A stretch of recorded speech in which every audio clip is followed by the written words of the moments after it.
शुरू करें?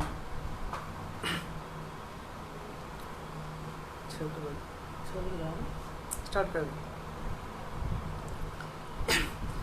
मध्य प्रदेश भोपाल अंतर्गत भारतीय शिक्षा संस्कृति विमर्श के बैनर तले आयोजित व्याख्यान माला के अंतर्गत भारतीय चिंतन में जीवन मूल्यों की अर्थवत्ता नामक विषय पर कुछ शब्दों में मैं प्रकाश डालने का प्रयास कर रहा हूँ। सांची विश्वविद्यालय के अल्टरनेटिव लर्निंग डिपार्टमेंट्स के हेड डॉक्टर प्रभाकर पांडे जी के प्रति विशेष रूप से आभार व्यक्त करता हूँ, जिन्होंने मुझे इस व्याख्यान माला में 2 शब्द बोलने हेतु आमंत्रित किया है। मान्यवर बंधुओं तथा इस व्याख्यान माला से जुड़े हुए हमारे सभी भाई बंधुओं, हमको आपको इन तथ्यों की जानकारी होनी चाहिए कि भारतीय चिंतन से निश्चित जो हमारे जीवन मूल्य हैं या हमारे जो जीवन मूल्य थे, हमें जानना चाहिए कि आज के विकसित राष्ट्र जो कि अपने को विकास की श्रेणी में मान रहे हैं, जब वो वनविधि से शासित हुआ करते थे, उस समय भारतीय चिंतकों ने मानव जीवन के लिए जिन मूल्यों का निर्धारण किया, वो जीवन मूल्य निश्चित रूप से सतत रूप में हमें जीवन देते रहे और हमारे जीवन में वृद्धि करते रहे। अपने इसी जीवन मूल्यों के कारण हमारा भारत कभी विश्व का विद्या गुरु कहा जाता था। भारत को विश्व के विद्या गुरु में खिलाने की श्रेणी में हमारे भारतीय चिंतकों का जीवन मूल्य ही रहा। ये जीवन मूल्य इस रूप में प्रस्फुटित होते रहे कि हमारा जीवन सतत रूप में आज तक चलता चला आ रहा है और उन मूल्यों की संरक्षण में हमारा जीवन व्यतीत हो रहा है। साथियों, जिन भारतीय चिंतकों ने जिन मूल्यों का निर्धारण किया, जिन पर मैं कुछ शब्दों में प्रकाश डालने का प्रयास कर रहा हूँ, उसके अंतर्गत जो हमारे जीवन मूल्य थे, उन मूल्यों के अंतर्गत हम पाते हैं कि हमारा जो जीवन मूल्य था वो बहुजन हिताय, सर्वजन हिताय या सर्वजन सुखाय का हमारा जीवन मूल्य था। हमारे जीवन मूल्यों में व्यक्ति की महत्ता कम थी या व्यक्ति की महत्ता का आकलन उसके जीवन मूल्यों से ही किया जाता था। व्यक्ति चाहे किसी पद पर हो, किसी रूप में हो, लेकिन उसके जो जीवन मूल्य थे वही व्यक्ति की मापदंड का निर्धारण हुआ करते थे। व्यक्ति का जैसा जीवन मूल्य हुआ करता था, उसके अनुरूप उसको समाज में प्रतिष्ठा दी जाती थी। हमारे कहने का आशय ये है कि हमारे जीवन मूल्यों में ही एकता, भाईचारा, धार्मिक सहिष्णुता या हमारे जीवन मूल्यों में ही सामाजिक समरसता का भाव सन्निहित था। हमारे जीवन मूल्य हमें धार्मिक सहिष्णुता की तरफ ले जाते थे। सत्य, अहिंसा, अस्तेय, ब्रह्मचर्य जैसे हमारे जो जीवन मूल्य थे, अहिंसा परमो धर्म है, सत्यमेव जयते। हमारे यहाँ भिक्षाटन की भी बात की गई, लेकिन उस भिक्षाटन में भी ये बताया गया हम उतने ही भिक्षा को ग्रहण करें जितने से हमारा पेट भर जाता है।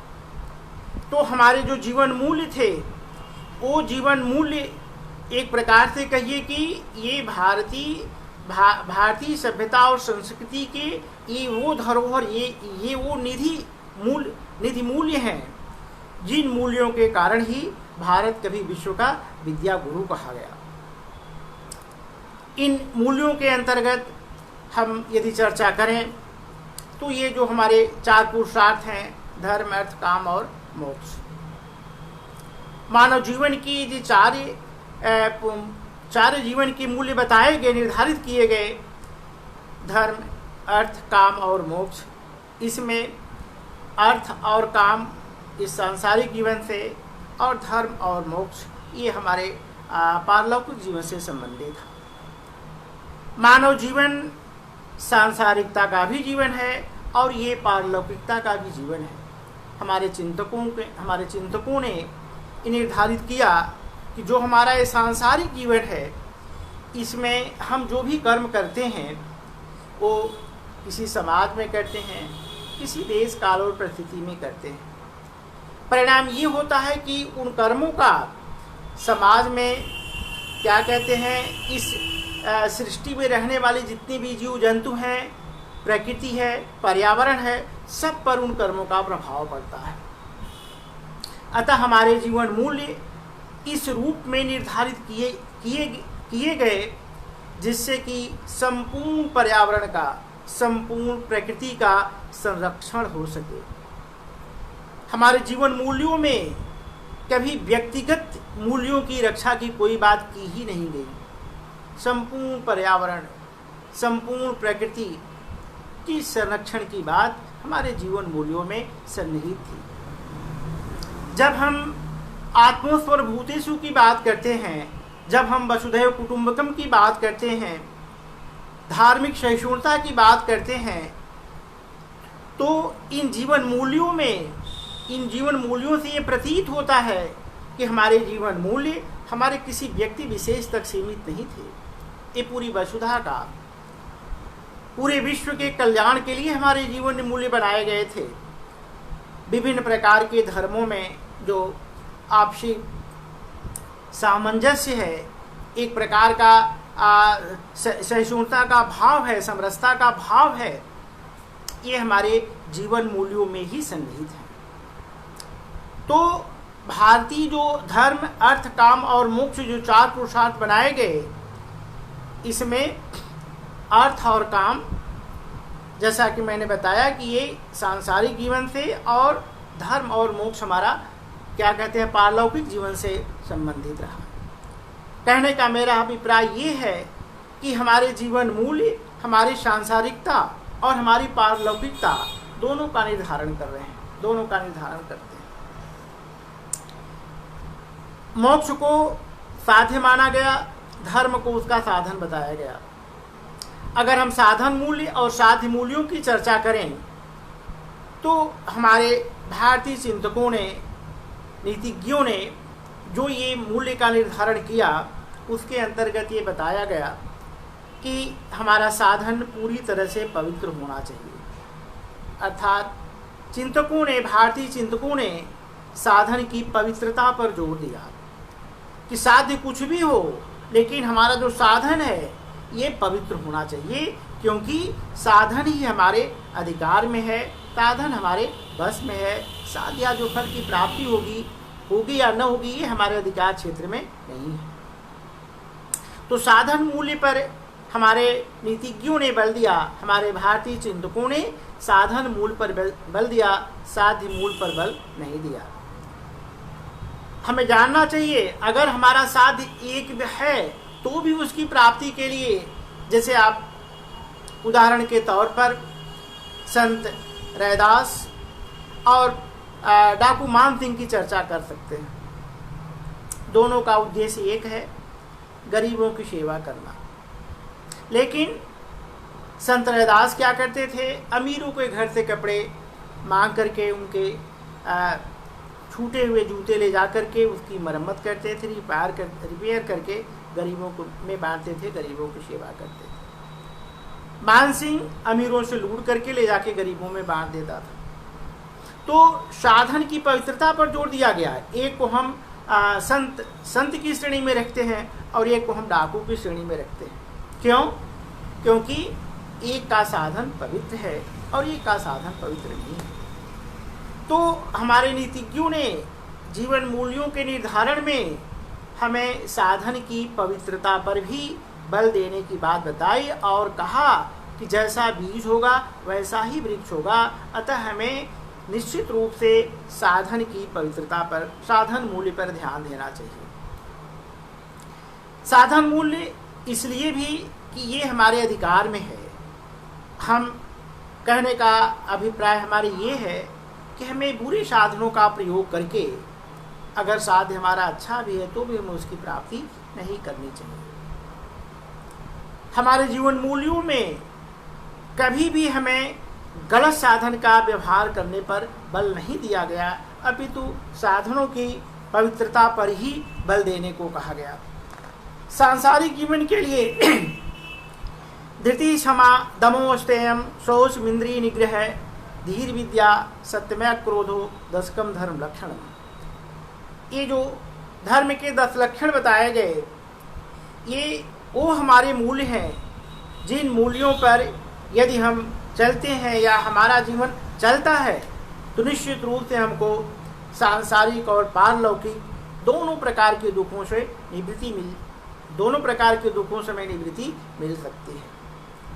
तो ये जो मानव जीवन के लिए जो लक्ष्य निर्धारित किए गए, हमें इस बिंदु पर सतर्क रहने की आवश्यकता है कि हमारा जीवन चलता रहे, सतत रूप में यदि जीवन चलता रहता है तो उसे मूल्यों की आवश्यकता होती ही है। और हमारे भारतीय चिंतकों के द्वारा जो स्थापित जीवन मूल्य हैं, ये प्रमाणित करते हैं कि आज भी वर्तमान परिवेश में वो जीवन मूल्य उतने ही प्रासंगिक हैं, उतने ही अर्थवान हैं जितने कि उस परिवेश में रहे होंगे। जीवन मूल्यों के अंतर्गत हम 4 आश्रमों की चर्चा करें, अपने ब्रह्मचर्य, गृहस्थ, वानप्रस्थ और संन्यास आश्रम के। चारों आश्रमों का मूल्य, गृहस्थ आश्रम अध्ययन अध्यापन के लिए, ब्रह्मचर्य आश्रम अध्ययन अध्यापन के लिए, शारीरिक और मानसिक शक्तियों की विकास के लिए, गृहस्थ आश्रम संतान उत्पत्ति के लिए, वानप्रस्थ आश्रम गृहस्थ आश्रम की जिम्मेदारियों को निर्वहन के लिए, संन्यास आश्रम सभी से मुक्त होकर के हमें अपने लोक संग्रह के लिए जीने के लिए, लोक कल्याण के जीने के लिए प्रेरित करता है। तो ये जीवन को 4 आश्रमों में बांट करके ये जो 4 प्रकार की मूल्य निर्धारित किए गए, ये सचमुच ऐसा प्रतीत होता है कि यदि इन आश्रमों के अनुकूल मानव का जीवन चले तो निश्चित रूप से मानव एक प्रगति के उस शिखर पर पहुंच सकता है जिस शिखर पर पहुंच करके वो अंतिम साध्य यानी मोक्ष को प्राप्त कर सकता है। तो ये जो भारतीय चिंतकों ने जो हमारे लिए जीवन मूल्य को निर्धारित किया, ये वस्तुतः है, ये वो मूल्य हैं जो कि क्या कहते हैं, तथ्यपरक मूल्यों से भिन्न हमारे मूल्यपरक मूल्य हैं। तथ्यपरक मूल्य के अंतर्गत हम किसी भी घटना को, वस्तु को तथ्य के रूप में एक्सप्लेन करते हैं या उसे बताते हैं कि उसका ये फैक्चुअल स्टेटमेंट तथ्य है, जो है उसको हम उसी रूप में तथ्यपरक घटनाओं के अंतर्गत, तथ्यपरक मूल्य के अंतर्गत व्याख्या कर देते हैं। लेकिन जब उसकी हम मूल्य परक व्याख्या करते हैं तो उसमें हम ये बताने का प्रयास करते हैं कि इसे कैसे होना चाहिए। तथ्य में है और नहीं है की बात करते हैं, मूल्य परक में उसे कैसा होना चाहिए की बात करते हैं। और ये हमारे मूल्य सत्यता मूलक होते हैं, शुभता मूलक होते हैं और सौंदर्य मूलक होते हैं। इसे ही हम सत्यम, शिवम और सुंदरम कर सकते हैं।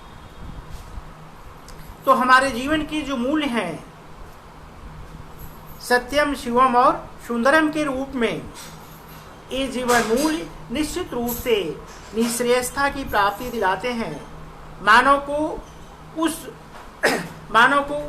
अवस्था तक ले जाते हैं, यानी मोक्ष की अवस्था तक ले जाते हैं, जिस अवस्था तक पहुंचने के लिए प्राणी निःश्रेयसता की श्रेणी में आता है, उसके समक्ष पहुंचता है, उसे स्वीकार करता है। कहना मैं ये चाहता हूं कि चाहे हमारा जीवन सांसारिक हो या फिर पारलौकिक हो, हमारे भारतीय चिंतकों ने सभी के लिए जिन जीवन मूल्यों का निर्धारण किया, वे जीवन मूल्य निश्चित रूप से मानव के लिए हैं या मानव के सतत प्रगति के लिए है, सतत विकास के लिए है। हम भारतीय चिंतकों के यदि जीवन मूल्यों की चर्चा करते हैं, इसके संदर्भ में संक्षेप में योग और आयुर्वेद की भी चर्चा करना अपेक्षित प्रतीत होता है। योग हमें चित्त वृत्तियों की शांति के लिए, चित्त वृत्तियों को निरोध के लिए, चित्त की वृत्तियों को रोकने के लिए, यानी आत्मा मन की शांति के लिए हमें योग की शरण में जाना चाहिए, योग की तरफ देखना चाहिए, योग की शरण में जाना चाहिए। आयुर्वेद से हमारा शरीर स्वस्थ रहता है। अगर योग और आयुर्वेद यानी मन और शरीर, आत्मा और शरीर दोनों का समुन्नत विकास ही सर्वांगीण, दोनों का समुन्नत विकास ही हमें आत्मपूर्णता की प्राप्ति कराता है। तो भारतीय चिंतकों ने योग और आयुर्वेद दोनों को महत्वपूर्ण, दोनों की महत्ता को स्वीकारा और ये बताया कि मान लेते हैं 4 पुरुषार्थों का पालन करना है, 4 प्रकार के आश्रमों का पालन करना है, हम शारीरिक रूप से निरोग रहेंगे, शरीर से मन से दोनों ही रूपों में यदि हम निरोग रहते हैं, स्वस्थ रहते हैं, तो हम पुरुषार्थों का भी पालन कर सकते हैं और हम अपने आश्रमों का भी निर्वहन सही ढंग से कर सकते हैं। तो हमें योग और आयुर्वेद, ये भारतीय चिंतकों ने जो 2 अमूल्य निधि हमें दिया है, ये हमारे वे जीवन मूल्य हैं जो कि प्रत्येक परिस्थिति में मानव को संरक्षित करते हैं, मानव की आत्मा और शरीर दोनों के विकास पर ध्यान देते हैं। तो हमारा जो मूल्य है, मानवीय जो मूल्य है, जिससे हम सतत विकास कर रहे हैं, जिससे हम सतत प्रगति के पथ पर बढ़ सकते हैं, ये जीवन मूल्य निश्चित रूप से हमें उस समय की याद दिलाते हैं जिस समय या जिन परिस्थितियों में भारतीय चिंतकों ने इन मूल्यों का निर्धारण किया। मूल्य का अभिप्राय यही होता है जिससे हमारा जीवन सतत चलता रहे तथा उसमें वृद्धि होती रहे। मूल्य का मतलब आर्थिक या एक प्रकार से कहिए ऐसे मूल्यों से हमें नहीं लेना है जो कि जीवन की गति में विकास जो है, जीवन की गति में विकास न ले आए। बहुत से लोग कहते हैं कि अर्थ जो है वो मूल्यवान होता है। अर्थ के बारे में हमें अर्थ भी मूल्यवान है। जीवन के 4 पुरुषार्थों में धर्म, अर्थ, काम और मोक्ष के अंतर्गत अर्थ की भी महत्ता स्वीकारी गई है, लेकिन गलत साधनों से यदि हम अर्थ का उपार्जन करते हैं तो वह अर्थ हमें अनर्थ की ओर ले जाएगा। यह स्पष्ट है कि गलत साधनों से उपार्जित किया हुआ हमारा अर्थ हमारे जीवन मूल्यों में कभी भी वृद्धि नहीं करेगा। अतः हमें साधन की पवित्रता पर भी ध्यान देना है। बिना साधन के पवित्र होने पर ही जो हमारे अर्थ उपार्जित होते हैं वे हमारे जीवन मूल्यों में वृद्धि करते हैं। यदि ऐसा नहीं है तो वे अर्थ हमें कभी भी जीवन में वृद्धि नहीं दिला सकते हैं, जीवन में वृद्धि हमें नहीं कर सकते हैं। मैं कुछ शब्दों में उन मूल्यों की चर्चा करूं जिन मूल्यों के अंतर्गत यदि हम अपने को सुरक्षित नहीं रख पाते हैं तो निश्चित रूप से जो ये मानव जीवन है वो निश्चित रूप से सुरक्षित नहीं रह पाएगा। ये वे मूल्य हैं जिन मूल्यों के कारण ही भारतीय सभ्यता, भारतीय संस्कृति, भारतीय चिंतकों के द्वारा बताए गए जीवन मूल्य आज तक सुरक्षित हैं, संरक्षित हैं। मैंने 10 धर्मों की बात की, 5 प्रकार के सत्य, अहिंसा, अस्तेय, ब्रह्मचर्य, अपरिग्रह, 5 महाव्रत की बात की। हमारे जीवन के जो भी संरक्षित मूल हैं, हमारे पुरुषार्थ हैं, हमारे जो आश्रम हैं, इन सारी की सारे व्याख्याओं के मूल में ये है कि मानव जीवन सही माने में सतत रूप में चलता रहे और उसमें वृद्धि होती रहे। भौतिकवादी मूल्यों की व्याख्या आध्यात्मात्मिक मूल्यों की व्याख्या भौतिकवादी जो मूल्य है आज के परिवेश में, वैश्वीकरण के इस युग में, बाजारवाद के इस युग में, हमारे भारतीय चिंतक हमारे जीवन को मूल्यों की दृष्टि से देखने का प्रयास किया। उन्होंने विश्व को वसुधैव कुटुंबकम के रूप में स्वीकारा, लेकिन जो पाश्चात्य मूल्य हमारे हैं, जो भौतिकवादी मूल्य जिसे आप कह सकते हैं, उपभोक्तावादी प्रवृत्ति के जो मूल्य हैं, वो विश्व को एक बाजार समझते हैं।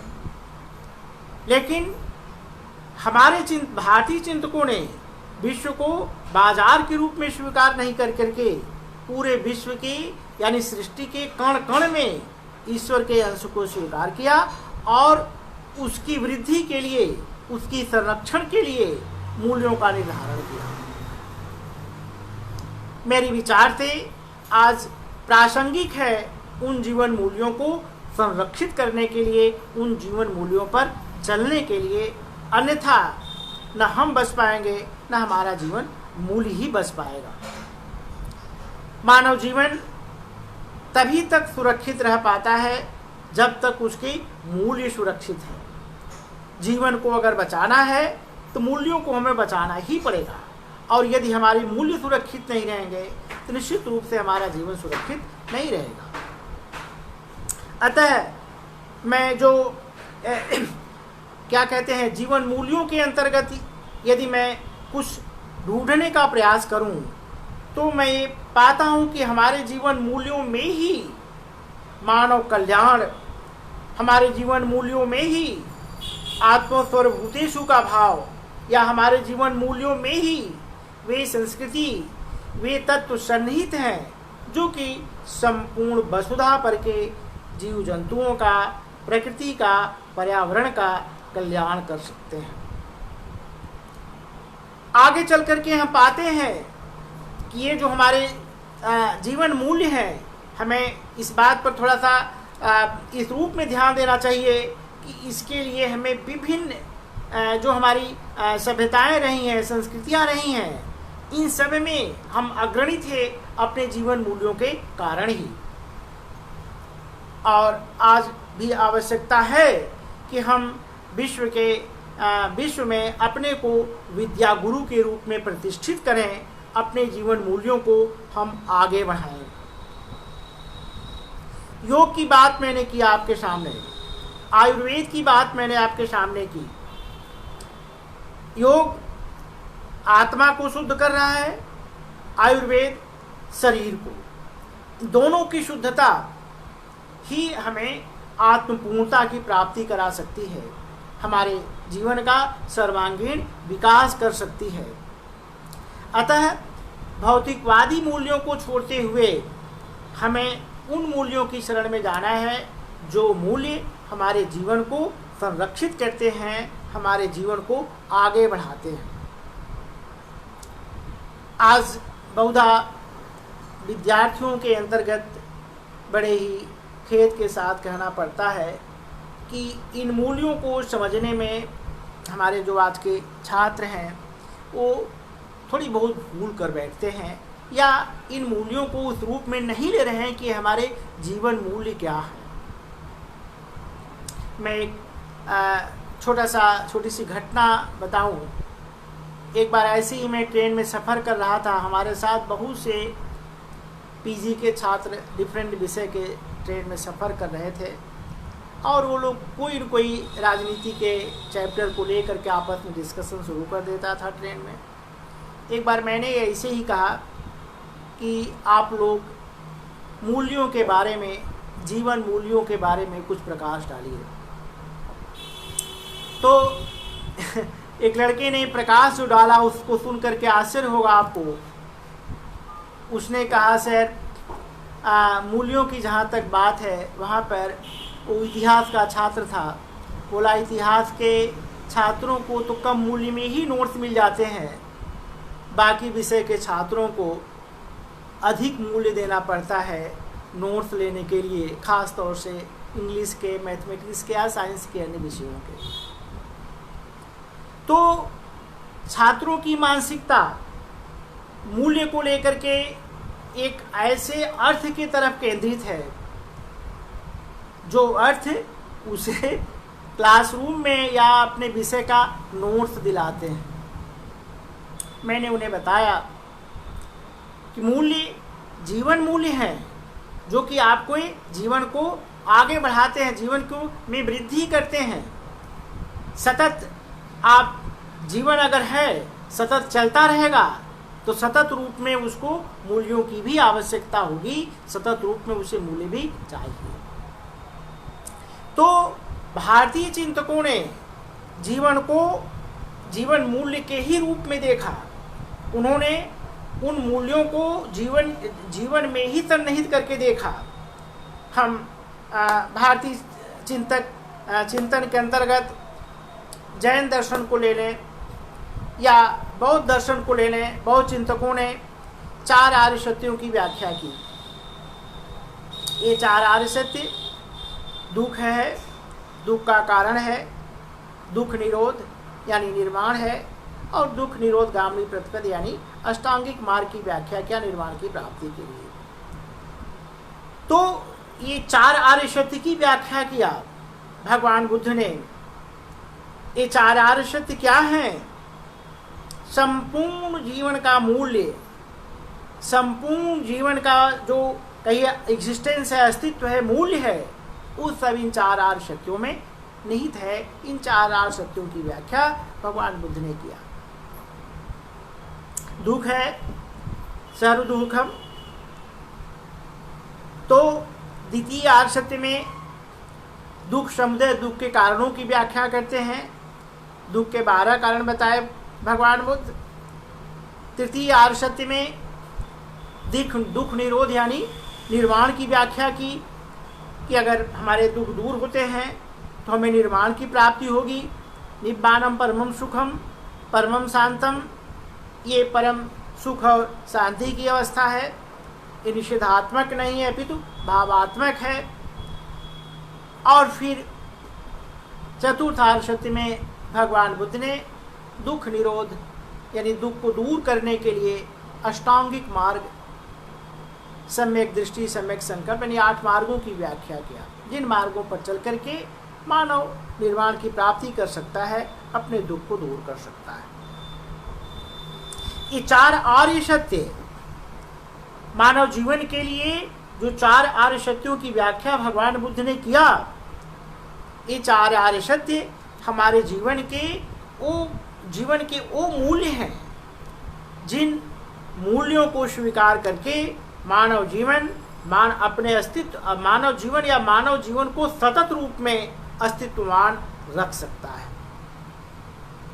इसी प्रकार से बाकी हमारे धर्म में, दर्शनों में जिन मूल्यों की स्थापना किया, वे मूल्य हमारे जीवन को सतत रूप में वृद्धि दिलाते हैं, सतत रूप में आगे बढ़ाते हैं। मैं विशेष कुछ नहीं कह करके मैं वर्तमान परिवेश में ये जरूर कहना चाहूँगा कि आज के उपभोक्तावादी प्रवृत्ति के अंतर्गत, आज के वैश्वीकरण के युग में, आज भौतिकवादी मूल्यों की प्रधानता के रूप में यदि हम देखते हैं तो हम ये पाते हैं कि हमारे जीवन मूल्यों में कुछ कमियां आ रही हैं, कुछ गिरावट आ रही है। हम उन मूल्यों की सुरक्षा या उन मूल्यों के अंतर्गत अपने जीवन को नहीं चला पा रहे हैं जो मूल्य हमारे भारतीय चिंतकों ने हमारे लिए निर्धारित किए थे।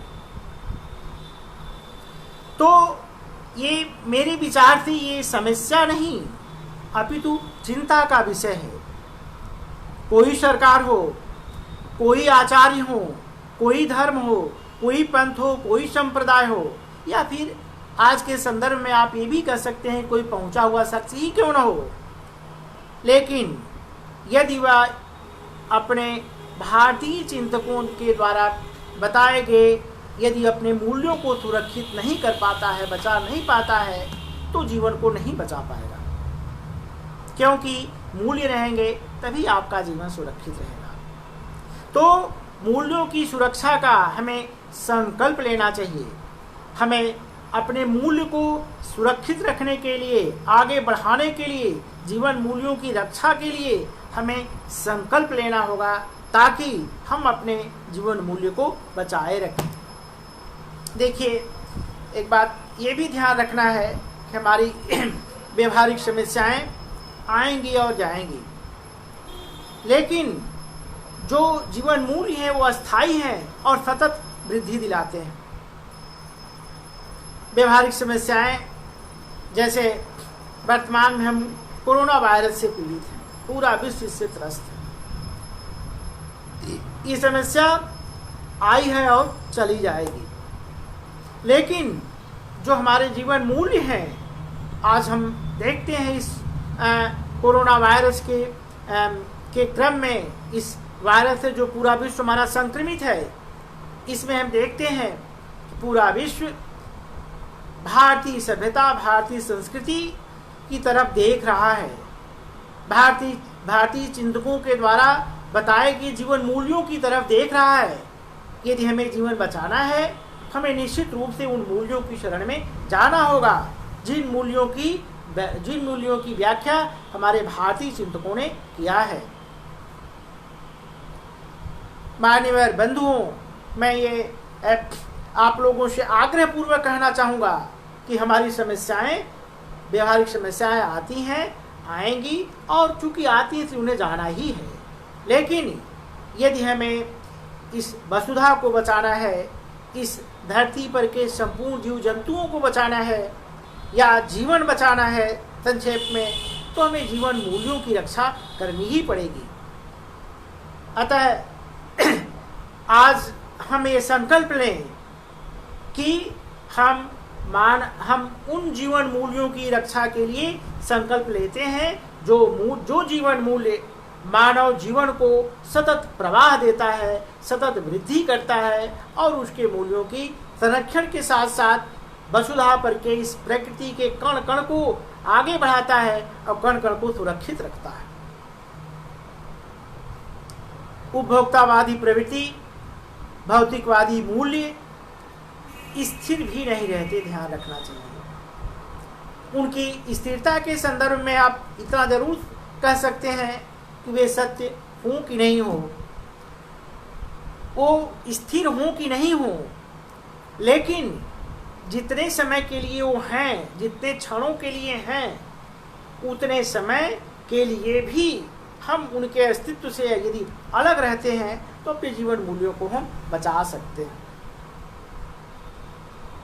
हमें कभी भी अपनी भारतीय चिंतकों के द्वारा बताए गए जीवन मूल्यों से हट करके पाश्चात्य संस्कृति के मूल्यों की तरफ नहीं बढ़ना चाहिए।